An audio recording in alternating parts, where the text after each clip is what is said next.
Al referirse al Mecanismo Nacional de Prevención de la Tortura, la cuarta visitadora de la Comisión de Derechos Humanos del Distrito Federal,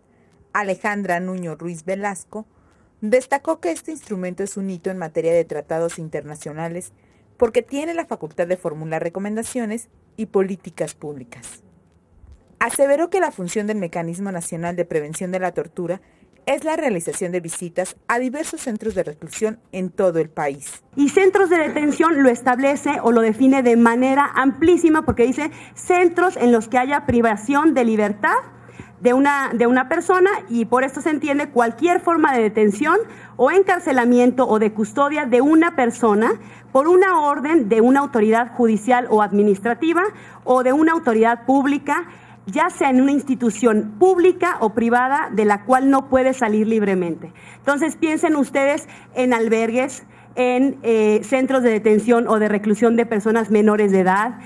Piensen, por supuesto, en centros de máxima seguridad, en cárceles o en reclusorios, en estaciones migratorias, en neuropsiquiátricos. Búsquenle de manera más amplia, que es lo que prevé el protocolo, la forma de detención. Alejandra Nuño indicó que la adopción del protocolo facultativo de la Convención contra la Tortura y otros tratos o penas crueles, inhumanos o degradantes establece dos nuevos mecanismos de supervisión.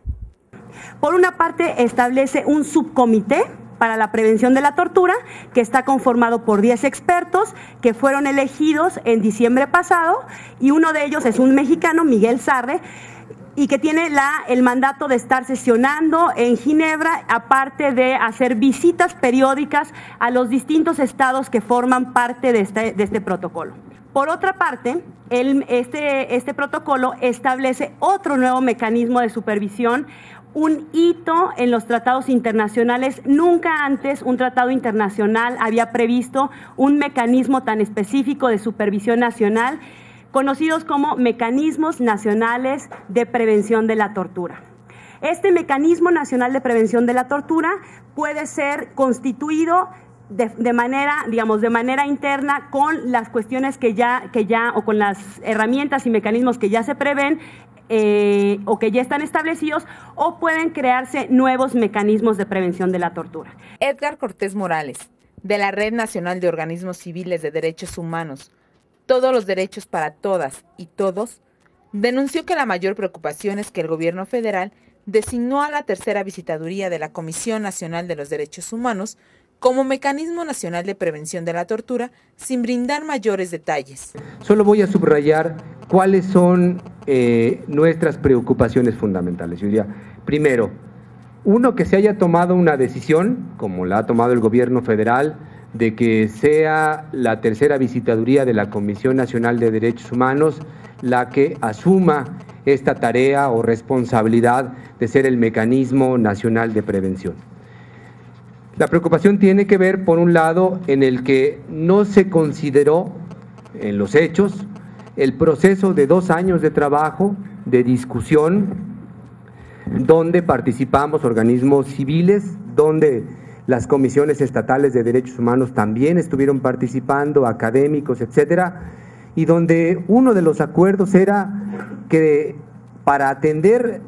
la magnitud y la complejidad del problema de la tortura en México y para lograr un monitoreo efectivo en los centros de detención, es decir, estamos hablando de cientos de cárceles, de 47 estaciones migratorias, de miles de estaciones de policías municipales, de no sé cuántos cientos de agencias del Ministerio Público. Entonces estamos hablando de una cantidad enorme de espacios donde hay personas privadas de su libertad y que pueden ser víctimas de tortura o de malos tratos. Y entonces lo que había que crear es un mecanismo con capacidad para hacerle frente a esa problemática. Digamos, el que ahora se tome la decisión de que sea una sola institución nos parece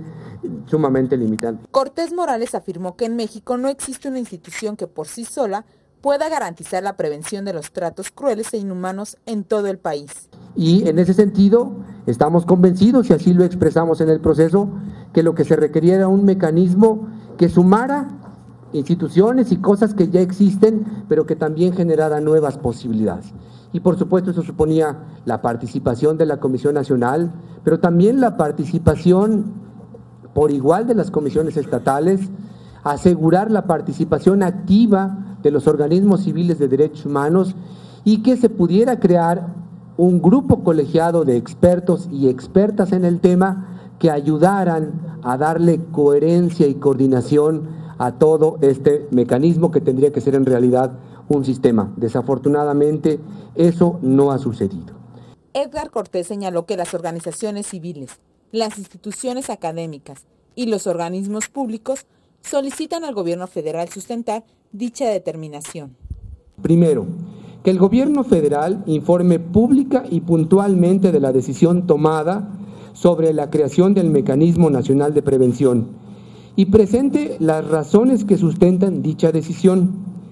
a pesar de los resultados del proceso de discusión sobre el Mecanismo Nacional de Prevención en México, convocados, entre otros, por la Secretaría de Relaciones Exteriores. Segundo, que la Secretaría de Relaciones Exteriores haga públicos los términos en que informó al Subcomité de Prevención de la Tortura de Naciones Unidas respecto de su decisión del Mecanismo Nacional de Prevención. Y tres, que el gobierno mexicano considere la pertinencia de designar de manera provisional el Mecanismo Nacional de Prevención y retome las discusiones y documentos elaborados a lo largo de 2 años con el fin de crear un mecanismo independiente, profesional y que cuente con el presupuesto necesario y que finalmente sea eficaz en la prevención de una de las más aberrantes violaciones de derechos humanos, la tortura y los tratos crueles, inhumanos y degradantes. Por su parte, el coordinador del Programa de Derechos Humanos de la Universidad Iberoamericana, Juan Carlos Arjona Esteves, sostuvo que el gobierno mexicano no les brindó información a las organizaciones de la sociedad civil de la propuesta que realizó a Naciones Unidas sobre la designación del Mecanismo Nacional para la Prevención de la Tortura. Al finalizar, Fabián Benet, directora de Sin Fronteras, advirtió que es preocupante que se plantea la Comisión Nacional de Derechos Humanos como la instancia única que va a garantizar el acceso a justicia, y agregó que con esta determinación, el gobierno federal pretende obstaculizar el ingreso de las organizaciones de la sociedad civil a centros de detención.